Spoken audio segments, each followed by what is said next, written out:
All right. We're sponsored by Gatorade. Okay, you ready? Yep.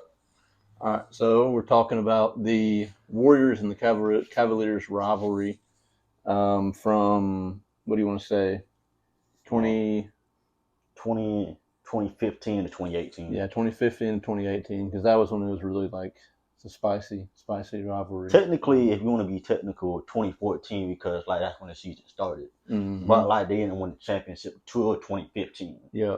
Okay. Yeah. 2015 was the first year that the Warriors did win the finals. They previously had lost earlier in the playoffs, the previous 2 years that they were in there, and Steve Kerr came in, and kind of helped change the culture along with Curry. Now, one thing I will say, we didn't know what was going to happen. Didn't nobody expect the Warriors to be that good? No. Everybody was looking at the Cavs and LeBron coming back. Because it was, LeBron just came off the big three. Mm-hmm. He just lost to the Spurs, though. But the Heat in the big three dominated. Yep. We're never going to see we thought we would never see a team like that ever again. But before we knew it, we were watching Pete. Steph Curry and the Warriors single-handedly changed the game forever, changed the landscape that still affects us to this day. Easily.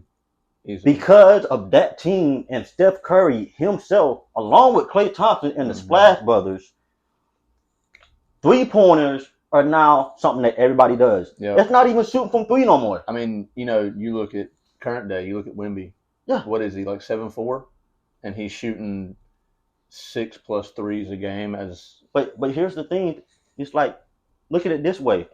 People still say Kobe, but during that time period, pulling from Curry range. Oh, Curry. That was the thing. It was that was the thing. Like you're pulling from Curry range. Like, I was in high school when all that was happening, and it was like, you were in the gym in PE being like, hey, I'm finna pull up from Curry range. Like, it's just, I mean, not that I was good at basketball, but that's how we were. That's what we was doing. And it's really remarkable to look at, because it's not something to be looked over, how they changed what the NBA is today. Now you can argue that they did hurt it. You can argue that. Yeah. But like I said, we didn't know what to expect. We were just watching the game. Now, when you're just in the moment, you're just watching it. Okay. So how everything happens, the story writes itself. Okay. Mark Jackson gets fired. Nobody expected that. Steve Kerr comes in. Steve Kerr, known for shooting threes with Michael Jordan, a dominant role player, which is crazy to say. He was a real good role player. He was. And he knows what it takes to win championships because I ain't going to say he got all 6, but I know he got at least 3. Yeah, and he was there. He was hitting shots. Yeah, he was hitting shots. It wasn't like he was riding the bench. He was one of the guys that Michael Jordan would pass to, be like, hey, I need you to hit this. Okay. But there's no team without Mark Jackson because Mark Jackson is the one that just got the player. All Steve Kerr did was just implement the play style that he used that wasn't as effective back then to the game now because he knew there needed to be a change. He knew the players that he had and what they were dominant at, and nobody was prepared for that. Now, moving forward, we have to talk about LeBron. LeBron, arguably the face of the league, coming back to the Cavs. He was the number one villain in the Cavaliers for a good 4 years after he made the decision to leave. Yep. And then he comes back, played with the number one draft pick, Kyrie Irving, one of their number one draft picks, their best draft pick that they had. And everybody is saying, okay, they're next up to win the championship. Yeah. Everybody, they're favorites. Because the story writes itself. He comes back, arguably a good move on his decision, because he knows what he did was wrong. He regrets leaving the way he did till this day. Wins the championship with him after having that drought. Yep. That's the expectations there. He needed to win a championship for them to forgive him. And the first year he was at the Cavs, they lost. Remember? Yeah. And so they lost to Spurs. Yeah. No. Yeah, they lost. Was the Spurs first year he was at the Cavs? I ain't gonna say the first year, but I know the first year he went to the finals, it was against the Spurs, and Okay. then they lost Yeah. because he didn't have no help. But now he has Kyrie Irving, who the All Star at this time, a young Kyrie. Oh yeah, okay. I get what you're saying. A young Okay, Kyrie at the time. Because like looking at that Cavs team, Mo Williams, Ilgauskas, and whoever else. Varejao. Yeah, Varejao. But that's a story. Anderson Varejao. That's a story for another day. He finally gets the help. And this is LeBron in prime condition right here. Okay. So the expectations are clear.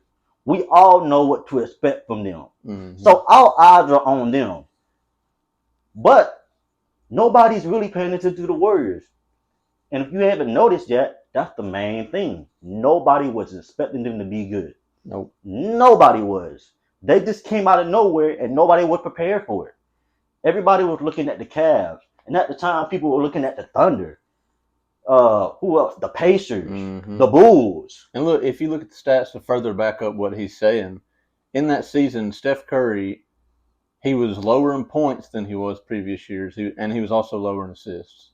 So you look at that, and it's like, is Curry, and is he an all-star? Is he a perennial all-star? Is he someone that's going to help lead them to a championship? Continue what you're saying. I'll throw that little statistic in there real quick. Okay, and also Draymond Green. Let's talk about him at this moment. Draymond Green is a real big piece of the team, just from a defensive and a team player aspect. Mm-hmm. He does everything you need for the team except score. But his other players, Steph Curry and Klay, make up for that. Okay. Now, as for like the Cavs during that time. And the bench. Do not remember Leonardo Barbosa, that Sean Livingston, and those guys off the bench were, I mean, Andrew Bogut too. Yeah. And look, I don't want to say they could have been a starter on another team because, they were like career long bench players. Like they weren't like good. Mm-hmm. But at the same time, when they were on the Warriors in Steve Kerr's system that he implemented, it was like they were they could have been all-stars. It mm-hmm. seemed like. And I mean, I don't know. The team composition that they built when Steve Kerr first got there, along with his system that he implemented, it truly shaped them for the next 10 years. Because, I mean, there's still, there's not that many players left from those years that were winning the championships, but they're still somewhat competitive in today's NBA. And Steph Curry's still one of the best players in today's NBA, along with Draymond. Draymond's just can't shoot. He can shoot less than he used to be able to. Because there's not much I can say about the Cavs. The Cavs did what we all expected. Not even just the Cavs, just LeBron. Mm-hmm. LeBron's going to dominate the East. Mm-hmm. He dominated the East. Everybody expected him to get to the finals. The real rivalry starts when they meet up. That's when the real rivalry starts. Okay, so they meet up. And that first year they played, the upcoming to the game, it was like you had LeBron trying to solidify himself as the GOAT, and you have Curry, some kid from Davidson, where he went to college. Oh, and not to mention, even though that difference in age, they were both born in the same hospital. Mm-hmm. That's crazy. The story writes itself there. Yeah. It was like they were born to be rivals. Yeah. You look at the lead up to that finals when they first played for the first time. It was such a big thing in the media and the sports industry. It was like you got LeBron, the guy trying to solidify his legacy. You got Kyrie, the number 1 overall pick, who's trying to prove himself to fans and to himself. And then you got Steve Kerr. Not to mention, this is his first time in the finals. This is his first season. Mm-hmm. He made it to the NBA finals in his first season. Yep. Not too many coaches can say that they did that. No. That is rare. He dominated the West, and the West is the hardest conference. They have better teams than the East. Everybody expected the Cavs and LeBron to run through the East. Yep. Nobody was gonna stop them. Nobody. And think how good of a coach you have to be, right? To lead a team through the West, which at that time it was a stacked West. It was the same as it is today. I mean, to be a first-year head coach, lead your team to the finals, and then win it. I mean, that's unheard of. And then not only win it, beat the greatest player in this generation, and end his comeback story. Mm-hmm. And they beat him handedly. Yeah, it was. I mean, I know. Kyrie wasn't that the finals that Kyrie and K-Love both got hurt. Yeah, but at the same time, you cannot take it away that they dominated. It was domination, and it was just so surprising because Curry came out of nowhere, and all of a sudden he was the kid pulling up from 40 feet, pulling up from midcourt easily, like he had done it all his life. And nobody didn't know how to guard that. That's no. Because, like, in retrospect, honestly, that's a bad shot. It's a terrible shot. It's a terrible shot for anyone besides him. Yeah. I mean, before he was doing that, before people got used to it. I mean, you saw Steve Kerr at times. Remember when they played the Clippers? I don't know if it was in the playoffs or not, but Curry did all the handle and then got to the top of the key and pulled up that shot. Mm-hmm. And you saw the camera pan to Steve Kerr on the bench, and Steve Kerr was like, what are you doing? But think about how much you have to trust your player to keep taking that shot. The team chemistry was there. Mm-hmm. He was meant to lead that team.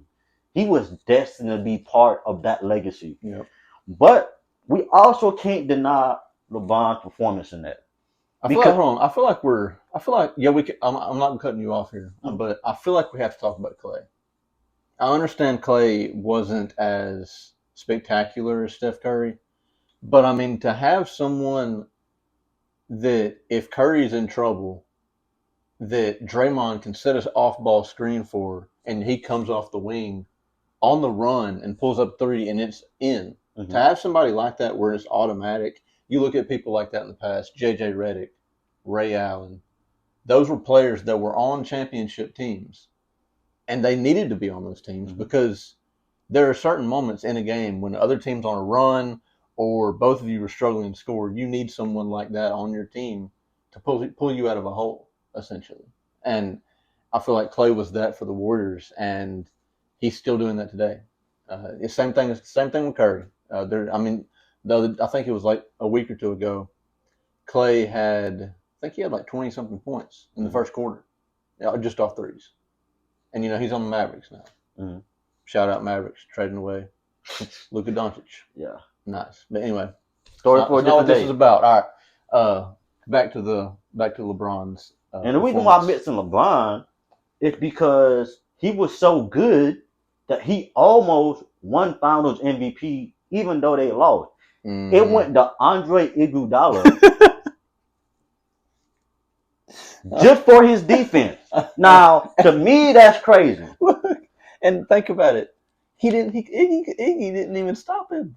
Yeah, they were saying it's like, oh, he done. It's like, how do you lose and still be second in Finals MVP? LeBron was averaging 25 on him. He wasn't even guarding him good. Imagine winning an MVP because you hold someone to an average of 25. Mm-hmm. And let's not mistake what an average is. An average is one game they score 23, one game they score 35. Mm-hmm. An average takes all of these things into account. It's not looking at particular games. I can't remember, but I'm sure LeBron had a game where he had 30 plus. Most definitely. Easily. I think he had a game where he scored like 40 or 50. I even think one of those games he hit a game winner. Yeah. I think it was that layup, if I'm not mistaken. It's crazy to think about that. And I mean, I understand a lot of people think Jordan is the GOAT, and I don't want to turn the Warriors-Cavs rivalry into a GOAT conversation. But if an opposing defender can win MVP strictly for guarding someone to an average of 25 points, that's got to be acknowledged at the very least. And I just think it really speaks to LeBron's greatness, and it really speaks to the level of player that he was at that time during this stretch of rivalry, I guess you could say. Mm-hmm. The stretch from 2015 to 2018. Hey, but LeBron got his get back to next year. But that's a story for a different day. We're going to cover that later on in these episodes, we're not going to jump the gun too much, but I think we're at the 15-minute mark, and I think we're good for this episode. Yeah, I think I'm good. All right.